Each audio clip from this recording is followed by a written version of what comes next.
plat nomor 6. Saya Wadi Unarti dengan NIM 202339-027. Saya Lulas Permapai dengan NIM 2023-39036. Saya dengan Halika Wali 2023-39-029. Saya Ratman Wuju dengan NIM 2023-39038. Saya Setiawa Zakaria dengan NIM 2023-39044. Saya Wayubi dengan NIM 2023-39045. Selanjutnya di sini saya akan menjelaskan pengertian dari intelijensi.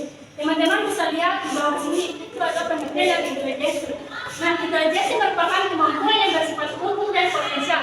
Artinya, intelijensi yang bersifat umum itu merupakan intelijensi yang umum. Artinya, intelijensi merupakan kemampuan yang bisa di bidang kehidupan. Nah, jadi, intelijensi yang bersifat potensial yaitu intelijensi yang berkembang dengan belajar dan berlatih. Misalnya, jika seseorang memiliki intelijensi yang tinggi, maka dia akan lebih berkembang dengan belajar matematika, seperti belajar matematika dengan secara intensif. Nah, itulah penjelasan dari pengertian intelijensi. Teman-teman sekalian, di sini saya akan menjelaskan tentang teori intelijensi yang dikemukakan oleh Carl Sperman. Teman-teman sekalian bisa lihat di samping saya telah tertera materi. Carl Sperman adalah seorang psikolog Inggris yang terkenal dengan teori intelijensi faktor atau biasa disebut dengan faktor. Nah, teori ini menyatakan bahwa intelijensi bukanlah kemampuan tunggal, melainkan terdiri dari dua faktor. Yang pertama adalah faktor umum atau diberi kode dengan huruf G. Faktor umum atau biasa diberi kode huruf G adalah faktor yang mendasari semua kemampuan kognitif. Faktor G ini bersifat umum, artinya dapat digunakan dalam berbagai bidang kehidupan. Faktor spesifik atau biasa diberi kode dengan huruf S, yaitu faktor yang berkaitan dengan kemampuan kognitif tertentu. Faktor S ini bersifat khusus karena artinya hanya dapat digunakan dalam bidang tertentu. Nah, teman-teman sekalian, Carl Sperman mengemukakan teori intelijensi B faktor ini berdasarkan analisis terhadap data hasil tes intelijensi. Dia menemukan bahwa skor tes intelijensi yang berbeda-beda memiliki korelasi positif yang tinggi. Nah, dari korelasi positif yang tinggi tersebut, maka dikatakan bahwa faktor umum yang mendasari semua kemampuan kognitif. Assalamualaikum warahmatullahi wabarakatuh. Di sini saya akan menjelaskan tentang faktor intelijensi atau kecerdasan yang dipengaruhi oleh dua faktor utama, yaitu faktor genetik dan lingkungan. Yang pertama, faktor genetik. Faktor genetik memiliki peran penting dalam menentukan intelijensi seseorang. Pentingnya, penelitian telah menunjukkan bahwa intelijensi seringkali diwariskan dalam keluarga. Contohnya, jika orang tua memiliki IQ yang tinggi, maka kemungkinan besar anak mereka akan memiliki IQ yang lebih besar. Yang kedua, faktor lingkungan, di mana seseorang tumbuh dan berkembang juga memiliki pengaruh besar terhadap intelijensi mereka, termasuk lingkungan rumah, sekolah, dan komunitas. Contoh, anak yang tumbuh dalam lingkungan yang mendukung belajar dan perkembangan intelektual mereka cenderung memiliki IQ yang lebih tinggi.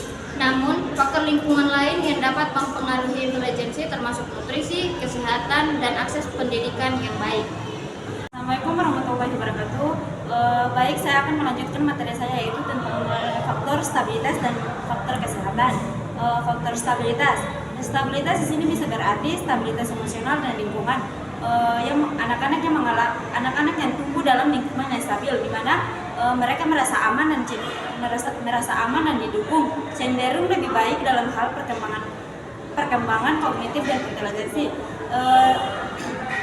Stabilitas juga sangat penting karena depresi dan kecemasan dapat mengganggu konsentrasi dan kemampuan belajar.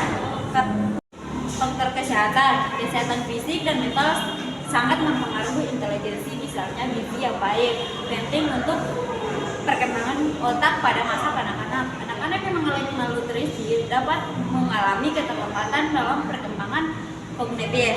Selain itu, kondisi kesehatan seperti ADHD atau autisme dapat mempengaruhi intelijensi. Kesehatan mental juga penting masalah seperti depresi atau kecemasan dapat mengganggu kemampuan seseorang untuk berpikir dan belajar. Faktor pendidikan formal memberikan kesempatan untuk memperoleh pengetahuan dan keterampilan kognitif, sedangkan faktor sosial dan ekonomi, yaitu faktor seperti status sosial ekonomi dan akses terhadap sumber daya, dapat mempengaruhi peluang pendidikan dan stimulasi intelektual yang pada gilirannya dapat mempengaruhi tingkat kecerdasan. Di sini saya akan membahas tentang pemanfaatan tes IQ. Tes IQ atau Intelligence Question telah lama digunakan dalam bidang psikologi untuk mengukur tingkat kecerdasan seseorang. Tes IQ dirancang untuk mengukur berbagai aspek kecerdasan, termasuk kemampuan verbal, kemampuan motorik, pemecahan masalah, dan pemahaman visual.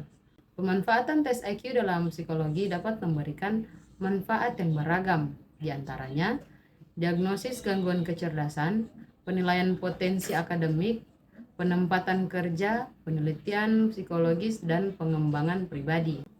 Namun, penting untuk diingat bahwa tes IQ merupakan satu metode dalam evaluasi kecerdasan seseorang. Kecerdasan memiliki dimensi yang kompleks, dan tes IQ tidak mampu mengukur aspek-aspek seperti kecerdasan emosional, kreativitas. Oleh karena itu, tes IQ sebaiknya digunakan sebagai alat bantu dalam konteks yang lebih luas dan tidak boleh menjadi satu-satunya penilaian tentang kecerdasan seseorang. Ini saya akan membahas tentang perkembangan anak. Perkembangan anak dalam inteligensi merupakan area penelitian yang luas dalam psikologi perkembangan. Mengapa dikatakan demikian? Karena ini merupakan fondasi bagi pertumbuhan mereka secara keseluruhan, mengetahui bagaimana anak belajar, berpikir, dan menyelesaikan masalah, serta membantu kita memahami cara terbaik untuk mendukung perkembangan mereka secara optimal. Misalnya, teori yang dikemukakan oleh John Piaget tentang perkembangan kognitif yang menyatakan bahwa anak-anak memahami tahapan-tahapan tertentu dalam memahami dunia sekitar mereka. Inteligensi juga dapat dipengaruhi oleh faktor genetik dan lingkungan karena mereka akan mewarisi sifat-sifat atau perilaku tertentu dari orang tuanya. Namun, lingkungan juga memainkan peran penting dalam perkembangan inteligensi anak seperti stimulasi kognitif, pendidikan nutrisi, interaksi sosial, dan pengalaman belajar yang dapat mempengaruhi perkembangan otak dan kognitif mereka. Psikologi perkembangan umumnya memperhatikan aspek-aspek seperti kemampuan berbicara, keterampilan sosial, dan pemahaman atas konsep-konsep abstrak. Faktor seperti stimulasi lingkungan, pengalaman belajar, dan interaksi sosial juga dapat mempengaruhi perkembangan anak.